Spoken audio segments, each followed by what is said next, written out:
boye malam bandeko esengo ezaka biso akoyeba ke boza ebele bisika wapi tobetaka masolo ekolo Congo bisika wapi tokabolaka makanisi po ete Congo na biso ekende liboso ndenge boyebi bandeko mokolo malobi 301 députés ba déposer motion de censure contre le gouvernement Ilunkamba na Assemblée nationale to komituna mutuna moko pe munene Ilunkamba akobika to akochola gouvernement ne kochola na motion oyo bandeko basili ko déposer na Assemblée nationale tokobeta na émission na bino lisolo etali maito kobika na kati ya union sacrée ma déclaration yoko uta gauche droite uta ndeko Katumbi ndeko Bemba bakutana kina tata mokonzo ya ekolo mbala suka bisika wapi bango balobi ke babendani po bakaye de charge na bango eza prise en compte te yango to komituna maima koleka ngambo kuna ezali bitumba ya ba poste to esengeli batu nyonso basangana zinga tata mokonzo ya ekolo po ete musala esalema na intérêt pour na intérêt ya peuple congolais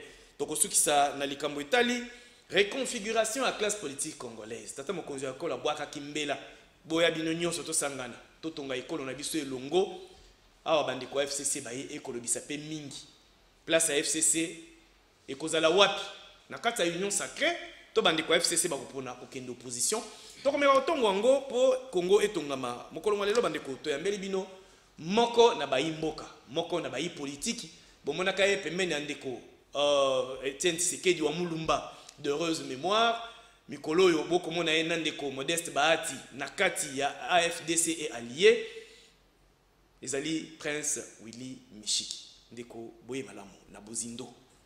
Merci ndeko Moniere ekolongwa te ezaka malgré mokolo moniere akenda te oyebi moko oyebi ke Munyere ngana lata kango ere abitumba parce que Munyere ezali sens ya eza eloko moko oyo ba ouvrier ba bolchiki côté ya ex IRSS bazai kolata na ba zone minière bazon toka kunda pasi chaleur makasi barati Munyere donc so Munyere eza eloko ya komba ngai er na fonction na comme la gouvernement na fonction na attaché Munyere te po Munyere ezali nde eza na symbole moko ya bitumba nete mena tozana bitumba makasi pona ko na union sacrée Munyere zongi er bitumba ekosila tofandi na longo so Munyere na zongi normal. Voilà Prince Willy Mishiki bele ba ko benga ka prophète ba biso ba ko benga ka pe muto misala ya bondoki po mingi mayo makana munoko na yo okomona sima mikolo makokisami olobaka yango po ozali na expérience munene ya politique ya ekolo na biso tozala na bisika noto liseke mo ningisa beno bana ba chef to beno bana ba roi bozala makambo compliqué te ndeko c'est vrai que makambo presque nyonso on alobaka esala maka hein mais ezande le fait ya expérience mingi oyebi ke ngana banda politique ala ça fait plus de 4 décennies na politique active na banda politique na 16 ans donc les loyo ba mingi ba tosa na bango politique ba même bana ngana politique était bazali ba koko na ngai na politique baninga nanga ba Etienne Tshisekedi ba Diaou Marcel ba Frédéric Basamadi ba Mbokem baza sote yango na mona kike même na kati ya IDPS wana na daka secrétaire général adjoint chargé des questions politiques administratives et judiciaires pendant que tata na ngai politique ya lobi wilinga na PFIO okende liboso Tshisekedi azaki secrétaire national à l'organisation nadaka chef naye mais Mobutu na stratégie naika ya ko diviser bato à l'époque abandolo ba IDPS eza baluba yango to mkonzi ya yambo ya IDPS ezaka président Frédéric Basamaliba suivi par Joseph Ngalula suivi par Marcel Liaou et puis Vincent Bokeme représentant les 4 sphères linguistiques il y a à l'époque. Donc, il y a 6e personnalité, il y a IDPS. Donc, il y a grand prêtre dans IDPS. Et voilà, les amis colotés. C'est pas les gens qui oh, on peut pas s'y calmer. Donc, pas mingi, pas coco, même bananangate, pas coco. Donc, on a des, oh, nous sommes dans ce bango, on a basé sur les lois invitées. Baninga nanga tout ça bango politique. Basé sur invité ba Mobutu ndeto beta bango ngana ministre na 26 ans to bino 26 ans maréchal Mobutu egendo kaweli na kaweli donc biso nde Mobutu azolela ya moninga mukolo iboso ayambinga na kaweli alobi Mishiki vraiment toi petit comme ça tu me rends malade comme ça devant professeur Nguyandila azaka directeur de cabinet adjoint il est ici il travaille na projet moko na ministère ya intérieur ada témoin na Golan, Ramin Golan, un sujet israélien. Alors, Michik, toi petit comme ça, mais pourquoi tu ne me fais pas dormir? Maman, il appelle maman Bobby. Maman Bobby, il y a quoi là? Michik,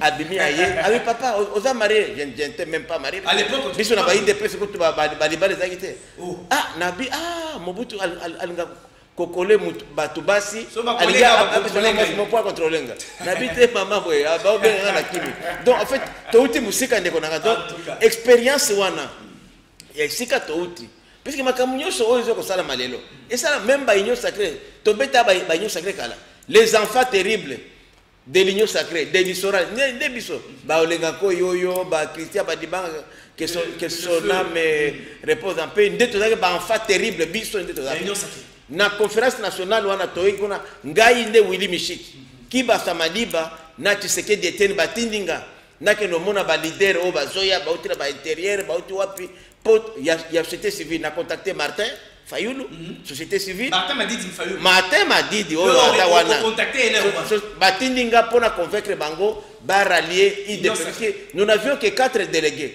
ngana zaka na ba délégués ba chef coutumier Nazui Bahati Modeste société civile et Pierre Lumbi na Valentin Moubaki nde oyo 4 ngana ke convaincre bango basa la dynamique na ba délégué pour IDPS à la majorité parce que Mobutu est un stratège après celui sur 4 postes IDPS a créé ba association belé pour tous à la minoritaire mais malgré avec dynamique et tout ça là qui force to ke ko convaincre batinyoso candidat na biso Tshisekedi aleki en dernière minute nde ba ke contribuer biso baleki sekengo biso comme toujours ba ndeko kamanda de basali loko moko ba dribbler biso na dernière minute kaka mais combat continue na lobby ndeko nanga biso to sala toza ban batoyo ba botamite na mbula sika touti musika le fait ya ba expérience puisque biloko nyoso ezo sala malelo et sala makala des gens comme ça la fin de nazo seka nanga très bien Prince Willy Michiki a mandi politique il est loté sur base ya expérience politique naie na parcours naie yango atanga makambo ebele zo salema atangi ayebisi bilo bomoni makambo ngo kokimi kolobisa ko ya bandeko Prince Willy Michiki a sumeli pe mingi pembeni ya Nkondo Etienne Tshisekedi ndeko nini o gagner to retenir to apport ya tata wana Sphinx est limité dans la carrière politique. Bon, nakolo barabo eloko liboso d'abord que naza vraiment occasion mingi surtout bazo kangabiso naza qui na malchance peut-être ya konza pembeni avier baza ko kanga na yo na bakanginga comme ngana zaki étudiant mona muke bakanginga ba beti ngana ko bona pembeni avier alors omoni boza na bakasho wana surtout bakasho ya à l'époque Andé Sénéri Aner Lelo en face il y a primature wana place wana même mukanda iko takate oyebi to bando sala ndenge nini Mobutu abando comprendre te ba mama baye na biloko akolia bazwi ba correspondance ba sango chaque mutu na mutu batina kati ya fufu bazindisi na babula fufu batina na sachet batina na bula fufu ngasko rôle nanga comme ngana zaki le plus jeune après nga il y avait un certain Donatien Katombe il était enseignant musala nanga zaki fufu eye na fungoli yango na kati ya bo fungulu fufu na récupérer ba correspondance tokotanga ngo wana po ba compare ya ba liwe zalaki ya malamu te ya famille na bombi alors Etienne président Tshisekedi abana bisanga Willy zwa par nangai bombe langa na kati oyaye na bombelier ya bando lia mingi te na pokwa na tongo sikoyo na chauffele shilala pendant que biso ndeba na chiloba so shilala biso to ozolia ya kwa voilà alors biso siko tozolia tozomela ti mapa yesiko na chauffele wana donc c'est comme ça que comme approche nangai et c'est lui qui m'a parlé plus de l'histoire ya Lumumba ya ba vieux nani bon Kalonji aussi Kalonji parce que Kalonji aussi était un des nôtres na kati IDPS Molopwe. J'ai eu vraiment la chance Makanda Anakle ndenge nini Makanda Anakle azaki invité par parti démocrate américain a comme kuna nde balobi na yeke a créé deuxième parti politique il était député simple à Zongi a créé les lettres de 52 pages basali yango les 13 parlementaires, ils n'étaient pas 13 parlementaires, ils étaient nombreux. Mais ce sont les 13 là. C'est pourquoi aujourd'hui, il faut vraiment que Batouba ait une histoire en Boka. Puisque l'époque de Mobutu, ce n'était pas facile. Les gens comme les Kungwa, les Tshisekedi, les consorts, les Makanda, Anakle qui avaient accepté de signer IDPS, ils n'étaient pas nombreux. Bakangi, Bango, relégué. Les autres amis, même Ndekoranga Moko Biringanine, qui était l'un de leurs, Akima, même en France, exil, a tiré la même chose. Akenda, a Kufakona na exil, Ndekoranga Yabukavu.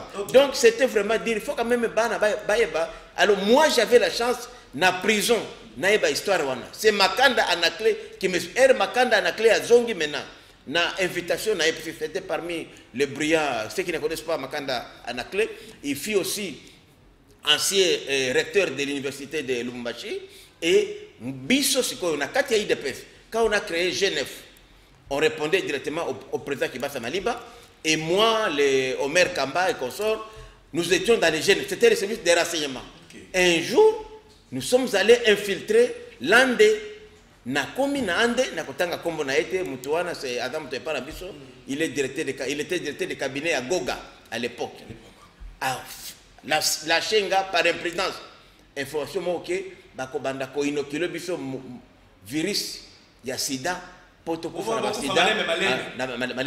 Malheureusement, je peux dire aussi que Makanda était l'une des personnalités vivées. C'était vraiment le brain trust, le cerveau de l'IDPS. Je me rappelle même pendant qu'il souffrait des problèmes de rhumatisme, j'allais le voir à l'IPEN, je pleurais. Et j'ai donné l'information à Kibasa Maliba, qui a partagé ça avec les collèges des fondateurs, information Gandhi, et c'est avéré vrai tout ce qu'on avait dit, mais 8 ans après, donc on a vraiment travaillé pour ces partis. Et comme la Kingaï n'a créé les parlementaires de bon. Puisqu'il fallait qu'on crée une force pour résister à la police de répression politique de Mobutu. Les parlementaires autocomunaka, les lois limité. Oui, Machiki, Azali parmi bateau, Bazouaki, Idewana. Boule Nangaï n'a pas ça président Tshisekedi, n'a pas ça président Kibasa Maliba pour créer force populaire pour nous protéger nous-mêmes. Et ils nous ont beaucoup aidés. Vous avez vu ça mission parlementaire de Bouana à l'époque. Donc c'est-à-dire que Ngaïde Nanga Ezaki Kaka, Toluka, Bisomoko ko s'organiser de façon que chaque fois tu se réunis à l'époque, bon, les lots est comme facile. Moi je me rappelle, je parle de moi madame. Quand j'ai descendu même à Goma et pas na Biso, na komi na ndako ya mutu, batu bakimi. Puisque je vais vous raconter même une histoire. Il y a un chef d'une juridiction ici, un magistrat, où il y a na Goma, na kenaka et para bango bakangi na famille puisque il m'avait reçu para bango. Oui, c'était comme ça. Donc nous venons de très loin, très loin. Ngaïka Willy Michik ba monio na ngaiboye. Puisque biso to koma ki immuniser, to ba ki immuniser. Donc to uti vraiment musika yango na lobby. Et que là c'est une politique ngai weli mishiki c'est l'IDPS yangwana omoni même Félix ka makambo Genève le kaki je n'ai jamais dit quelque chose de Yamabé pas bon to wana parce que tozana école moko quoi voilà weli mishiki histoire au situé biso toyebi nani weli mishiki azali côté ni nauta idée na carrière politique nae. Ils allaient constituer autour de la force de l'UDPS. Tout à fait. Il y a vous allez président, il y a l'ingoma politique, Union nationale des nationalistes, UNANA. Tout à fait. Il y a Boni santé à UNANA. UNANA a allé parti de Malette, c'est-à-dire constitué il y a initiateur Nango, maman la bana peut-être Basemeki, tous les alliés partis implantés. La bonne partie a étendu nationale, si pas étendu Mobimba. Et puis vous allez quoi appartenir vous allez dans l'opposition, puis vous allez dans l'union sacrée. Voilà. D'abord, il en a d'abord comme parti politique, Ngana lobby, na botami, Mutoa Botinga, na politique ils IDPS. Mais elle n'a collé na katia IDPS. Ngana za mutumo sincère. N'a constaté que combat conviction nanga idéologie nanga plus à droite. IDPS c'est la social-démocratie. Voilà. Mais par exemple Ngai Ngaboko naza contre l'entreprise à l'État. Il faut qu'on privatise encore. Puisque tala lelo, tala na Congo ningisa moko, tala lelo 6 communes, c'est près de 6 milliards de dollars. Budget à l'État nyoso 6 communes kaka. Zoa Tenke Fungurume, plus de 3 milliards. Na Congo Kaka. Alors que Jekamine Yemoko, Oyo, puisque nous sommes des contrats et médiation, Baouti na ex-Jekamine. Très bien. A Koki même qu'on contribue même pas na 10% na budget. Les longs juifs entreprises publiques nyoso et étatiques, même l'économie mixte. Bazo contribue même pas na 15% na budget à l'État. Alors que l'entreprise privée moko ils ont couvrir budget. Pourquoi? Puisque l'État était mauvais gestionnaire. Muto azoaka iloko ya l'État n'était les biens sans maître. Ndengai na philosophie na ngana lobi non non. Il faut tout tika o makambo ya l'État contre l'entreprise. L'État commerçant, ngana ligi l'État commerçant, il faut qu'on privatiser surtout la gestion. Ba entreprise n'était pas snell, n'était pas régie des eaux, o ils ont un impact na vie na biso, tokoki kaka kozwa une majorité mouké, il y a blocage. Pour tokati maite.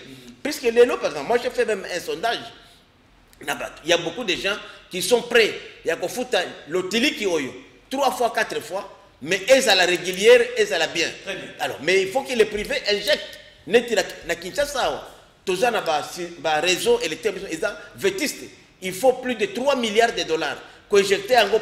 Mais le gouvernement n'a pas ces moyens-là. Le gouvernement a bon, mais il y a des privés qui peuvent le faire pour éduquer à donc, c'est comme ça qu'il y a des presse par conviction. Mais naza mwana na bota mikuna mais na parti au ezali na droite, parti na ezali parti conservateur. Puisque na ba idée on puisque na ngai tena que puisque c'est ça aussi le problème il y a Congo. Na kolinga lobby na ba gouvernement ou ko ya lobby, ba coalition ya lobby, et c'est la coalition fondée sur l'idéologie politique, sur des convictions, sur des valeurs.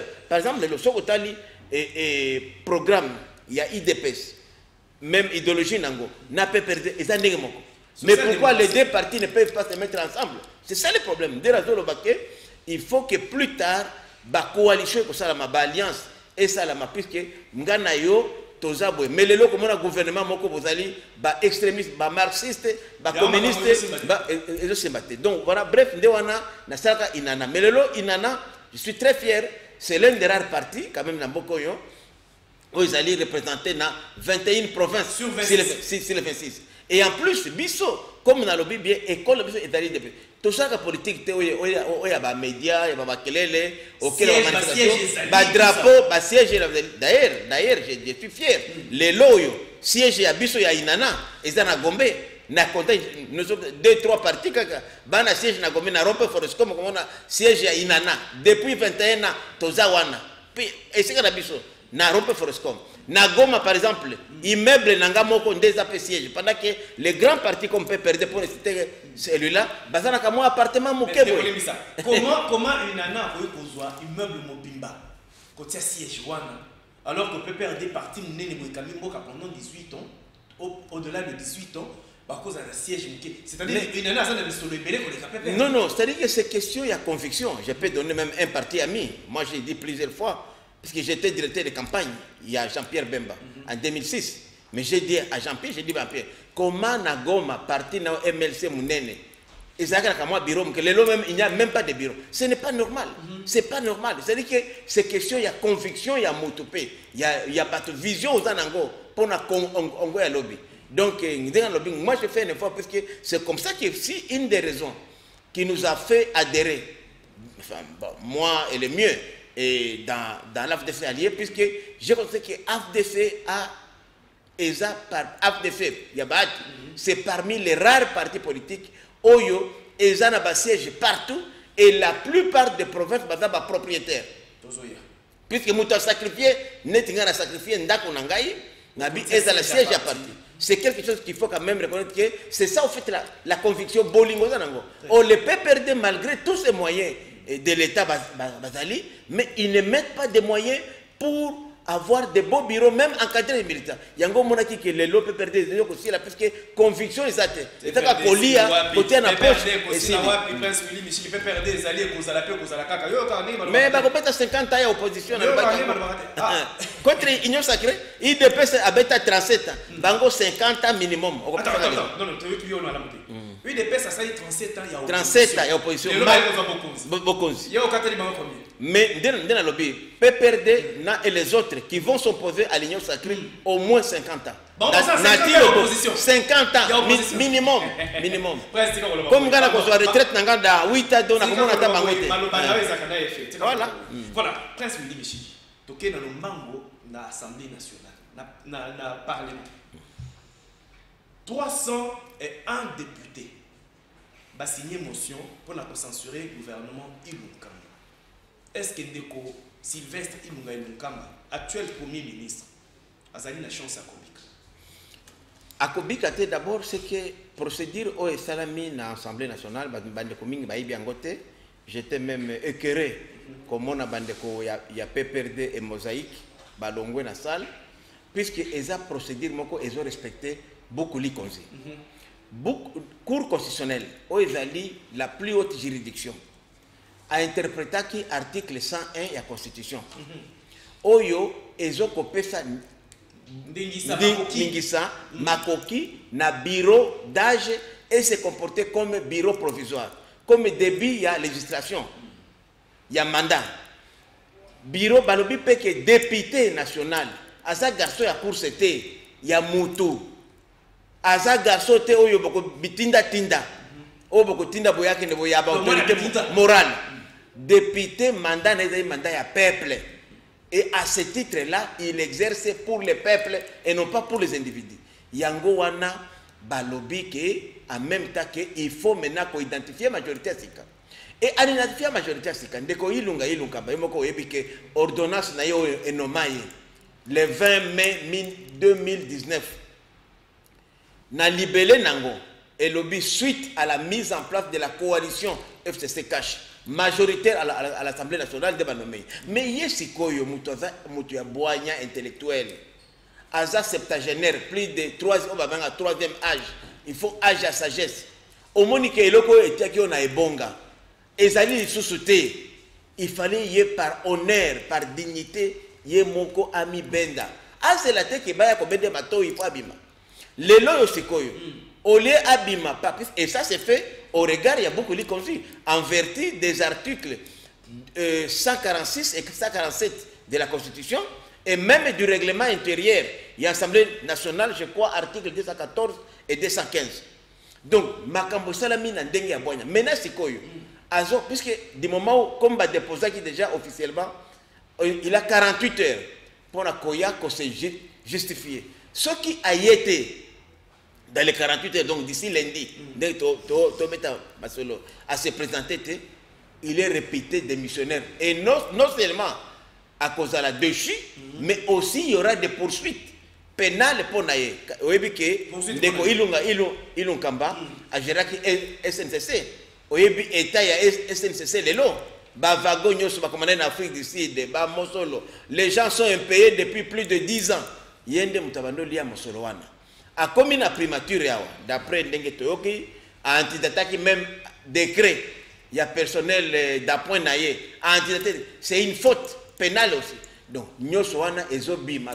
Donc, à risquer si koyo, à bima na primature, à kende na makala. Ce qui fait que ce sera vraiment un déshonneur pour naïe, na âge naïe, assis sa carrière naïe na prison, alors qu'il pourrait s'écouler, c'est la couler douce. Tout un état, parce qu'il n'y a pas que la fonction du Premier ministre. Avant, comme il avait une vie. Il y a une autre vie à part être quelqu'un. Mais Michi Yolobi, ordonnance qui Premier ministre Sylvestre Ilunga, ils allaient qui a aussi la majorité parlementaire. La majorité parlementaire, ils allaient fruit de la coalition FCC. Ça, c'est important d'être Kolobake. Ce n'est pas seulement FCC, même la majorité parlementaire. C'était FCC Cash. Alors, du moment où Moko a été dit libala, non? Tobala ninga, yo balani na mama, libala za sauté. Yo continue kolobake, ngana za marié, au comme divorcé. Donc, statut n'a bino échangé. Mais pourquoi FCC a dit que lui il continue à se considérer comme premier ministre, il y a coalition qui n'existe plus. Très bien. Donc, le lobby boye, le lobby makamba boanya, na mayele, et c'est que là qui ne peut pas démissionner dès lors que coalition, ils allaient sous-souter. Oui. Mais à ça, il y a un côté. Et quoi que ça est-ce qu'ils ont un cas de tous les mécanismes peut-être y a intervenir il y a la kawana to ndenge mais oyebi ndeko na ngai biso mémoire na biso nde eza mokuse ndeko camarade na ngai Tunda ya Kasenda que je salue en passant a été induit aussi en erreur par les mêmes gens Baobe Minako Banemi Bashadari Fandaka wana Salaboy mais ere baby ye mei avec swap il est chômeur ndeko na ngai inutile vraiment ndeko na ngai qui travaille pourtant très bien bâti en erreur les loyo Banemi azap na mboka te asi akenda Nemi akenda Bashadari bon, n'a évité soit qu'il exil, mais il n'est pas ici. Bureau provisoire, quand même, autorisé officiellement comme député à Biba. Donc, c'est pour vous dire, bureau d'âge, quoi, qui joue la fonction du bureau provisoire. Donc, Batunyo Soba, Baki, ko PF Mutuba. Ikala, aussi toqué, Kala, Kala. Na Swahili, Kala Bando, tout ça, c'est mon comment, Bandekono. Voilà. Batona Nyoso Moko Lelo, Erba Kote na Makala, Bakomisaïté. C'est la même chose que Bakiko Yebsa Bilengue. Bilengue Mbongo Bilenga Bandolia. Si Bango Bandoliango, mais Bilengue le pauvre, il est condamné 20 ans. 20 ans. Azakuna pendant 20 ans. 20 ans, il y a prison. Mais Bato va dire qu'à Mbongoana, il y a Bagopas et Koso. Bazali continue. Donc, Yango Nazolo Baké, Ndeko Ilunkamba, et qu'on a vraiment gagné parce que j'ai beaucoup de respect et Panaye, surtout na Mboula Naewana, et c'est un collègue enseignant. Comment on a la ridiculiser Baya lelo abimana primature puisque ceux qui kaka lundi wana à se présenter dans les 48 heures mardi le chef de l'État a déployé ba garde républicaine ba entouré primature pour accéder à la bureauté même résidence heureusement qu'il paraît que déjà avec Pemaël assez abimi abandonné déjà pour déménager na officiel moi oui bien sûr mais et là que ça ndé à Sony na ajoana ozala humilié puisque ajoana il faut ça na sens ya honneur yango na féliciter qui président Kabila et le président sortant depuis na rappela qui na lobi non tata mukozi yakala attention loi sur les statuts des anciens chefs d'état o esali au sénateur à vie et pesio obligation de réserve au cause na parti politique te tika biloko FCC tika biloko ya PPRD atinaka message lui Willy merci beaucoup j'ai compris ngante na pesa kitu toliwana et merci naroba ango officiellement et depuis lors il ne vient bazoba lokuta bakelo Lubumbashi Kabila lokuta Kabila sia sokola maboko na ye na FCC na PPRD bon tozolo bilaka kama makambo to ko bikana ekolo na biso eza actualité tolandaki le 16 janvier mokolo bato bako commémorer 20e année ya liwa musée ndeko na biso pasteur ancien président ya CENI mwana mboka Daniel Ngoyi Mulunda tolandi message ne biso nyonso ako conditionner bosangani ya Katanga na respect ya ndeko Kabila na mama Olive Lem soki te Katanga kokatana baki osala mboka na bango tomoni ba drapeau ya Katanga sikizo te patepa wana yo acteurs politiques munene na ngonga o toza besoin Kongo na biso ezala bomoko na bitendi na ngonyo so poto tonga ekolo yo kopesa message. Bon, dans Kiango, d'abord, il est comme pasteur, un homme de Dieu, c'est immoral et panaïe. Puisque Mouto, il a semblé la kaya solo, à koki ko prêchete division, à koki ko lingate mobulu et kota namboka. Les loyo, ceux qui Mouto a sali discours ya wan. Dès la zone na toloba, na lobi pourquoi na landi ba député à Katanga, bon une partie, ba sali ba déclaration, ba politicien, ba sali boy. Na vite tout tika justice. La justice, président Yemoko de la République, allié naïe principal, premier collaborateur naïe, à la prison. Est-ce que le président Tshisekedi a dit qu'on a kolobano yo caméra longo na prison ou à ça la ordonnance à Lokuta yako gracier yete. Il faut to ebalelo que moto a sali mbeba boté à la position de la justice. Justice c'est Yemoko à kolaver puisque makamwana tu y a ba influence et ça les sociétés. En tout cas ndeko pasteur nga na bien personnellement na yeba kuto avant kuto aya wakati était encore na ba Kenya ba d'ailleurs ba mutu ali boso a contacta ngai pona musée musée azoera a comme na kinte ezaye ah Willy Mishiki yaka musée azali na kota rébellion quoi donc ya sangana na biso ndenge tozo ya donc ya banda jakala c'est vraiment un kabiliste je peux dire parmi les tout presque wana nano musée même a comité na Kinshasa te na Nairobi a contacté ngai Ponaya na kota na rébellion na bitenga ba bloka na eza bloka na ngate abi no vous en influence il faut que utumike na musée itakuwa mzuri tout ça ye pasteur donc siko na ndenga na lobike batika justice et sala musala ce qui justice est qu'on la veille et la veille ce qui justice est qu'on sanctionner et sanctionner mais ils adapté que chaque chose est à la politiser puisque ngara landa kiango mais je ne vais pas ngai ko influencer justice surtout que je suis juriste de formation. Ce qui est en cours, il y a investigation. Totika, justice à Salam et nous allons nous soumettre sur la décision, il y a justice. Prince Willy Michi, il y a union sacrée de la nation. Une nana, Azali Wapi. Azali, la union sacrée de la nation, où ils allaient se mettre en place. Donc, une nana, Azali, en opposition.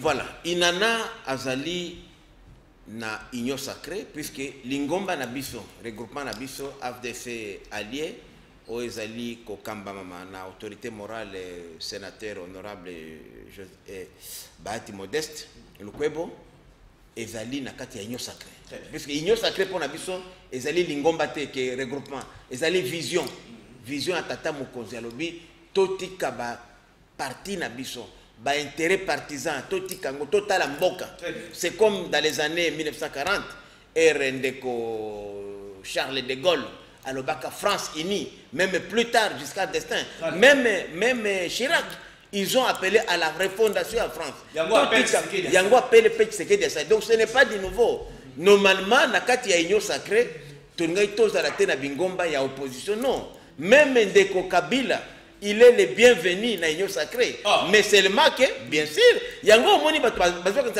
l'union sacrée sera contre Kabila. Non, pas du tout. L'union sacrée, c'est les Congolais réconciliés avec lui-même. Tant que vous avez autorité morale, il faut tout tenir.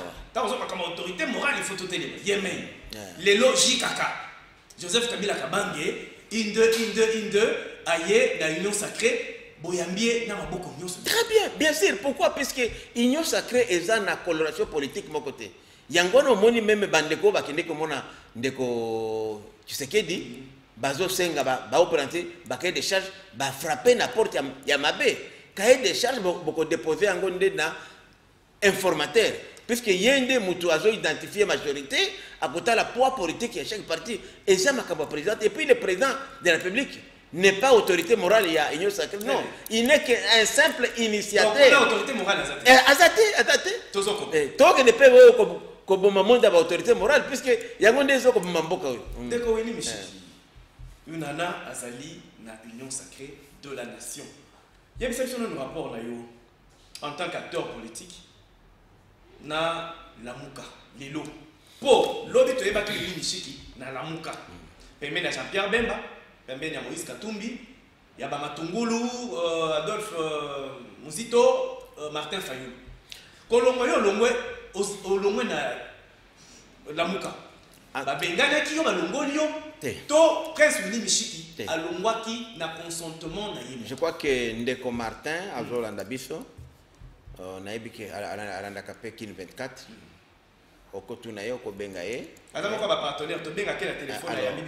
Ndeko, oui, c'est un garçon vraiment très très disponible et avec la conviction. Martin, des coordonnateurs. Ngai na komela ka Martin. A qui fait même réception, il y a lettre nangai, il y a démission na kati la muka. Nabimi par la grande porte. Et j'ai même démissionné. Pourquoi? C'est par conviction personnelle. C'est vrai qu'il a évolué bien na kati la muka. D'ailleurs, campagne à Martin Fayulu na Nord Kivu ngande na salango si on va sur le Martin Fayulu les jours que voyage na ya liboso ya campagne aye na aéroport ya Goma ngai ndeko paipai ndeko muindo zandu ndeko nani oyo nani Kasekwa muindo député na ye oyo Eli ya Goma tozela ki na aéroport na pied d'avion toyambi bango pa na biso ba na jet toyambi adaki ye Martin maman Eve Bazaïba Adolphe Muzito directeur de cabinet na Jean-Claude toyambi bango n'est pas bien comme to sali marche ti na place betaka meeting il y avait plus de 2 millions de personnes mobilisation to sali yango donc toyambi donc naza na très bonne relation na Martin bonne relation à Moïse, qui est presque un frère. Bon. Mais non, on est salé que l'on a muka. Te, dans le bina, tolongwe la muka pourquoi? Pas que la muka est ça, mabe. Défaut moko on a constaté qu'il y a personnellement.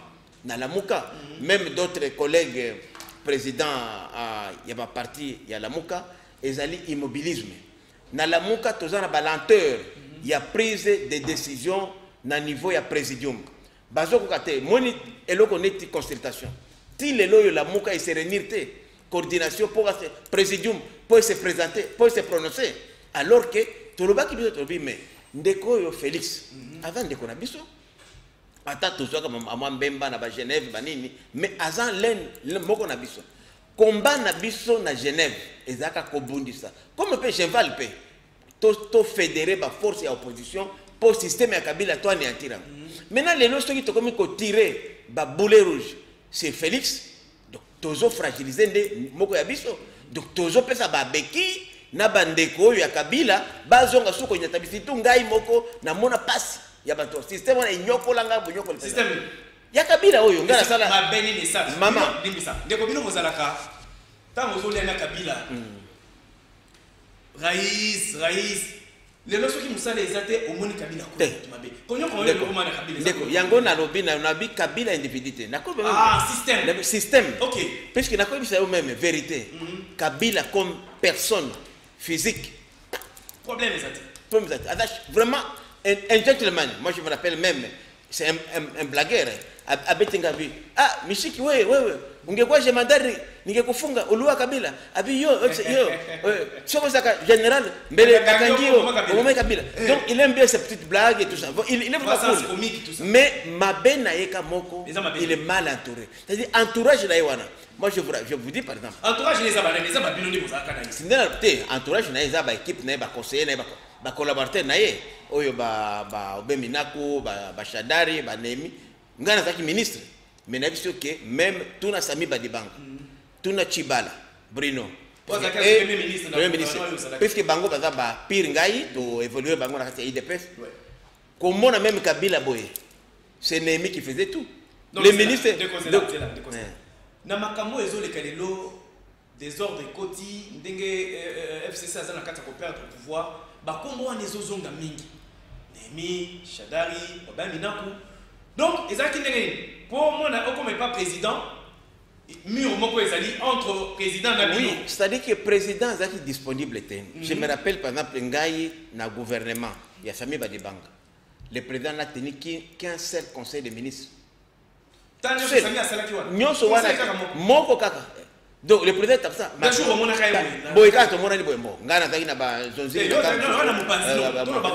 Mais officiellement kamoko. Il y a même des collègues ministres tout na bango. Ba monata président sur le temps na été depuis otaka nommé. C'est quoi ma proposition na bino ba suggestion na ça ko parvenir na autorité morale bino. Sindene na zolo ba c'est-à-dire que au moni ndenge ba kaka botana ba composante. Premier ministre à recevoir bino atindi et puis chaque conseiller à Kabila il gérait quelques ministres. C'est pas vérité. Il gérait conseiller na ministre na yazo gérer. Par exemple ngai na loba to ba vérité. Oh ezali émission ya bosolo. Gana utaka na rassemblement hein. Jour moko ndeko John Numbi que j'apprécie beaucoup hein John Numbi pour ses conditions à général à Benginga. Benginga Willy na ndaki tout simplement il faut que président Ayambayo il a tout fait tout ça et Ayambi ngai na groupe wana to bano benga na raison ngai Shadari Félix Kabange Numbi ancien ministre de la santé à santé Emmanuel Ilunga qui était mon adjoint na groupe na ngai non wana va docteur Oli Ilunga j'ai dit Emmanuel Ilunga qui était le Congolais nani Age Matembo Kokonyange biso ndenge na tangi wana tozaki gérer na mutu moko John Numbi qui nous gérait. Général et armée a géré par ministre. Oui, mais là il n'était pas encore en fonction comme inspecteur général des FARDC. Okay. Mais il avait de l'influence, c'est pas Kabila. Je me rappelle, c'est lui qui préparait nos. On dit, Tomando qui n'est pas à Sami comme formalité. C'était le système de Kabila. Je me rappelle même Tomando Zelaye et pas Nanda Kunae, na Gombe amoni Kabila aye biso nyoso na ba gérer. C'est comme ça to bando benga na biso ba charari nyoso réseau. Donc ça na o ya bino groupe WhatsApp ya non réseau que tozaki gérer na mutu moko na pare politique mo daki moko. C'est lui qui interférait. Donc Némi pe ataki na batunaye. Batunaye. Donc ça dit que c'était ça le système. Mais alors Kabila en général il s'est basé dans rapport. On a vu sur question de vérité. Moi j'ai vécu ça. Il s'est basé dans un rapport avec. Je peux être un aventurier, je peux ne pas être fluent. C'est comme ça que comme on a Chadari, à cause de Makango nae, à cause de camarade nae, Némi à cause de beau-frère nae, belle-sœur nae, à présenter et pas à présenter que avait compétent. Comme le président n'interagit pas directement à Batou, malgré sa bonne foi, je peux dire que Kabila n'est pas aussi mauvais, sincèrement. Il n'est pas aussi mauvais. On lui prête même parfois des intentions qu'il n'a pas. Même des choses forcément accusées, puisque peut c'est ça la différence. Mais il n'y a pas de mauvaises troupes, il n'y a que des mauvais chefs. Malheureusement, puisque justement c'est pourquoi qu'il y a un lobby. Il fallait. C'est comme ça que Félix a innové Makam. Président Félix, au monde, il y a un conseil des ministres. Oui. C'est rare. Alors, il y a un conseil des ministres. Même Ilunga, il est effacé. Il est effacé. Puisque le président lui-même prend les choses à main. Voilà. Et le président, puisqu'il sait que. Il fait ça aussi. Puisque le seul qui est élu sur base d'un programme est le président de la République. Donc il faut assassiner. Puisque en 2023, celui qui sera comptable vis-à-vis à peuple, ce n'est pas le Premier ministre, ce n'est pas le ministre, ce ne sont pas les ministres, mais c'est le président de la République. Yango Monina, félicita qui Félix Ndengue Azuana a sacrifié 3 ans à un mandat. Ah, non. 3 ans, je vais jusqu'au boutisme.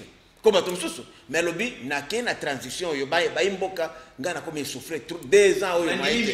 Makambo ezos kendete. Boyato songana.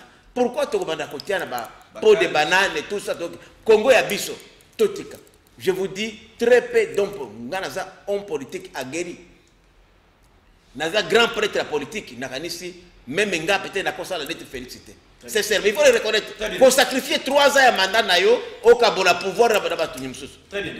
Tozokoba. Tozaka la carte, il y a union sacrée de la nation. Ndeko Prince Willy Michiki. Il y a une section dans nous. Maïe, au Tokobika Mikoloyo. Entre ma grand leader, au peuple, ceux qui battent le peuple, à Tima, à Tima, à qui Ndeko Moïse Katumbi. Na union soit bika que le système Kabila. Grâce à Tshisekedi, azongi na mboka bazu passeport na ye ba pesi.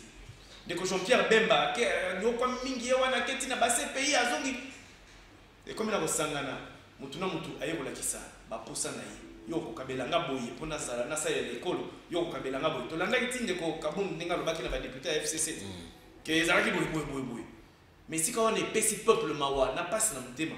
Peuple a lobby leur tata mokonzo ekolo abwaki mbela wana biso to sepele to bi toroyo to kolia to kotangisa bana na biso classe lotiliki kobonga mai kobonga bana ba kende classe l'hôpital ya balonga mais comme susu yo pesa ngai kaka boye soki opesi ngai te na kei disi kulu wango ndeko na ngai bino ba acteur politique beaucoup motia biso sous passe na mtem est-ce que zali kuna na union sacrée bozo kende koluka ba poste pona mabumu na bino pona basi na bana na bino to bozo kende kuna cette fois-ci bola na mbela tata mokonzo ekolo lobby boya to sangana to sale la peuple na biso.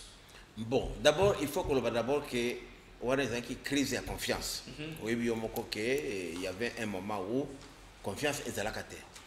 Mais ce qui est là vraiment total, dingue tout ça qui na régime ya Kabila, na régime Félix, na Kolobalelo, il n'y a pas na kati ya union sacrée.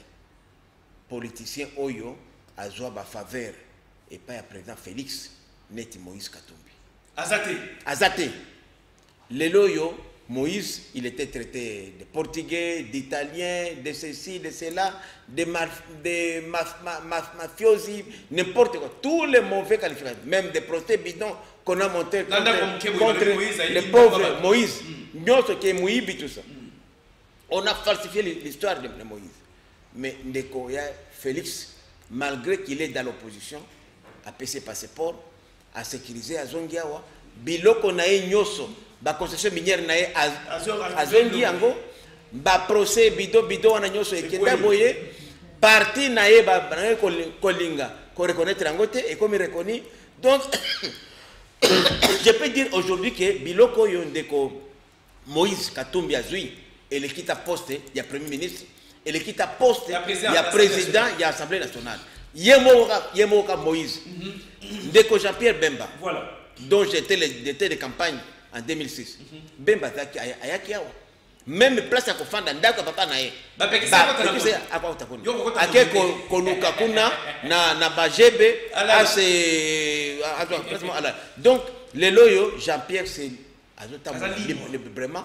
Donc, ne serait-ce que climat wana ya kozongi sa bango na sika na badroit na bango, ils doivent être reconnaissants. Comme Ngai, comme Atunyoso, Nandeko Félix. Ngana toi, électeur Félix, même pas un franc pour Félix. Rien. Même pas Caribina Doité.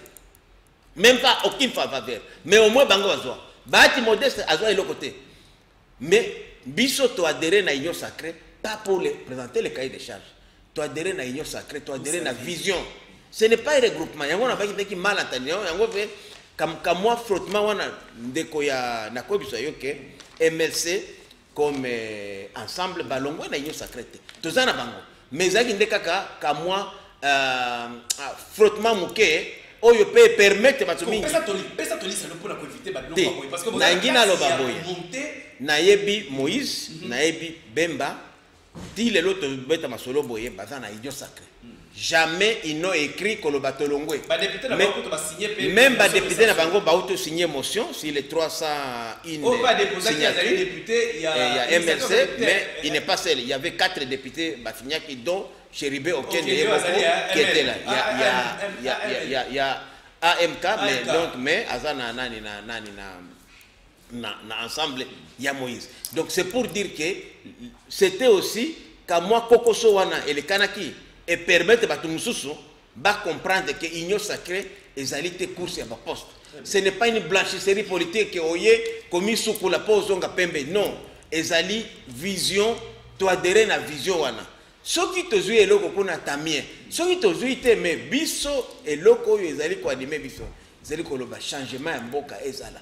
Tu vivre pénétre dans le tu l'as capé 3 ans et 3 fois par jour. Tu joues à l'hôteliki. Tozo mai barabara kitoko kelasi santé ya bana komba to mususu parce que mosolo ezali ndeko nanga deux choses ndeza na problème ya Congo ya liboso ezali d'abord l'absence de leadership exemplaire les autres toujours deuxième chose là mauvaise gouvernance mboka neti Congo oyo tout ça na besoin ya banque mondiale te ya BAD ya FMI mbosolo ezali yawa. Je vous donne l'exemple, il y a comme société chinois, basali c'est commune 6 milliards budget à Congo. Comment on comprendre que comme entreprise moko ils ont un mosolete budget à Congo. Alors que Congo est un agneau. Alors que bafuta ka ba impôt ba taxe na l'état. Donc c'est pour dire que il y a quelque chose d'etolobi moye avec l'avènement il y a union sacrée vérité ko bima ko mona budget ya biso et ko quintuple d'ici 2 ans. Donc Willy Michiki to ko aussi ça selon la biso am ko loté 5 ko ebisa biso lecture yozo sala prophétie au Minisaka avenir il y a FCC il y a PPRD to place na bango na carte union sacrée to si ça.